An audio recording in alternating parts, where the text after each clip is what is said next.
चाणक्य नीति कहती कि दयाहीन धर्म को छोड़ दो, विद्याहीन गुरु को छोड़ दो और स्नेहहीन बंधु बांधवों को छोड़ दो। और चाणक्य नीति कहती दान देने से पहले अपने कमजोर भाई को सहारा दो, क्योंकि तुम्हारे दान की भगवान से ज्यादा तुम्हारे भाई को जरूरत है। और अगर कोई आपकी मदद करता है और बार बार उसको जताता है तो तुरंत ही उस एहसान को उतार दो, नहीं तो जिंदगी भर आपको परेशान करेगा। और आग से जलते हुए सूखे वृक्ष से सारा वन जल जाता है, वैसे ही एक कुपुत्र लड़के से कुल का नाश हो जाता है। और जो धैर्यवान नहीं है उसका ना कोई वर्तमान है ना कोई उसका भविष्य है। और जो अच्छा लगे उसे ग्रहण करो और जो बुरा लगे उसका त्याग करो, फिर चाहे विचार हो, कर्म हो या मनुष्य हो। बिना मांगे सलाह देना, लेन देन का हिसाब ना रखना, बिना कारण झूठ बोलना और भूतकाल के सुख को याद करना, ये सब दुख के कारण है। और जो सम्मान से कभी गर्वित नहीं होते, अपमान से कभी क्रोधित नहीं होते और क्रोधित होकर भी कठोर नहीं बोलते, वही वास्तव में श्रेष्ठ पुरुष है। अटूट संबंध वो है जहां दो व्यक्तियों के विचार मिलते हैं।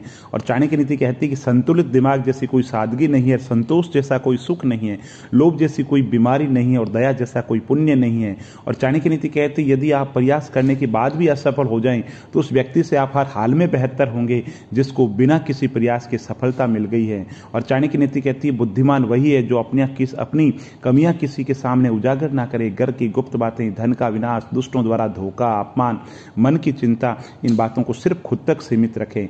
और किसी ने इतना अच्छा लिखा है कि परिस्थितियां कभी समस्या नहीं बनती, समस्या तब बनती है जब हमें परिस्थितियों से निपटना नहीं आता।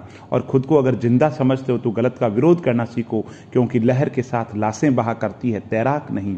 और रिश्ते तोड़ने भी नहीं चाहिए, लेकिन जहां कद्र नहीं हो वहां विवाद निभाने भी नहीं चाहिए।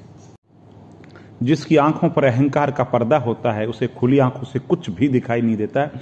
और किसी ने इतना अच्छा लिखा है कि शरीर को चंगा रखो, दिमाग को ठंडा रखो, जेब को गर्म रखो, आंखों में शर्म रखो, जुबान को नरम रखो, दिल में रहम रखो, क्रोध पर लगाम रखो, व्यवहार को साफ रखो, होठों पे मुस्कुराहट रखो, फिर स्वर्ग में जाने की जरूरत क्या है। इस धरती पे स्वर्ग है, यहीं पे स्वर्ग है। और चाणक्य नीति कहती है भाग्य उनका साथ देता है जो संकट में भी अपने लक्ष्य के प्रति दृढ़ संकल्प रखता है।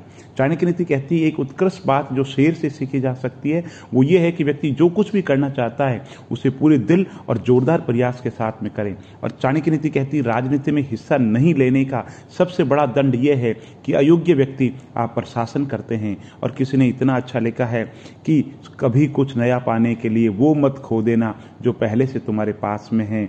और चाणक्य नीति कहती है कि सबसे बड़ा गुरु ठोकर है, खाते जाओगे सीखते जाओगे।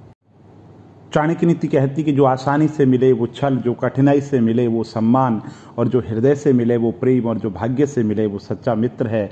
और चाणक्य नीति कहती है कि समस्या जब अपनों से हो तो समाधान खोजना न्याय नहीं, क्योंकि न्याय में एक खुश होता है और दूसरा नाराज, जबकि समाधान के अंदर दोनों ही खुश होते हैं। और चाणक्य नीति कहती कि जब अंधविश्वास तुम्हारी शिक्षा पर हावी होने लगे तो समझ लेना तुम अपने मस्तिष्क के गुलाम हो। और चाणक्य नीति कहती है सबसे बड़ा गुरु मंत्र है कभी भी अपने राज किसी और को ना बताए, और कभी किसी के सामने सफाई पेश मत करना, क्योंकि जिसे तुम पर विश्वास है उसे जरूरत नहीं, और जिसे तुम पर विश्वास नहीं है वो मानेगा नहीं। और किसी ने इतना अच्छा लिखा है अगर समझाने से लोग समझ जाते तो बांसुरी बजाने वाले भगवान श्री कृष्ण कभी महाभारत नहीं होने देते। और आप अपनी जिंदगी की तुलना अन्य लोगों के साथ मत करो। सूर्य और चंद्रमा दोनों ही चमकते हैं, लेकिन अपने अपने समय पर। चाणक्य नीति कहती किसी भी मनुष्य की वर्तमान स्थिति को देख करके उसके भविष्य का मजाक मत उड़ाना, क्योंकि समय में इतनी शक्ति है कि मामूली सी कोयले के टुकड़े को हीरे के अंदर बदल देती है। और किसी ने लिखा है कि जिंदगी को इतनी सस्ती भी मत बनाओ कि 2 कौड़ी के लोग जिंदगी से खेल करके चले जाए। और अपने कर्म पर विश्वास रखिए, राशियों पर नहीं। राशि तो राम और रावण की एक ही थी, लेकिन नीति ने उन्हें फल उनके कर्म के अनुसार दिया। और जब मेहनत करने के बाद सपने पूरे नहीं होते तो रास्ते बदलिए, सिद्धांत नहीं, क्योंकि पेड़ भी हमेशा पत्ते बदलते हैं, जड़ें नहीं बदलते हैं। और गीता में तो इतना साफ लिखा हुआ है दोस्तों कि निराश मत होना, कमजोर तेरा वक्त है, तू नहीं। और चाणक्य नीति कहती है सबसे बड़ा जो गुरु है आपका वो ठोकर है, खाते जाओगे और सीखते जाओगे। समय जिसका साथ देता है वो बड़ों बड़ों को मात देता है। अमीर के घर का बैठा कौवा सबको मोर लगता है, और गरीब का भूखा बच्चा सबको चोर लगता है। इंसान की अच्छाई पर सब खामोश रहते हैं, और चर्चा बुराई की हो तो गूंगे भी बोल पड़ते हैं।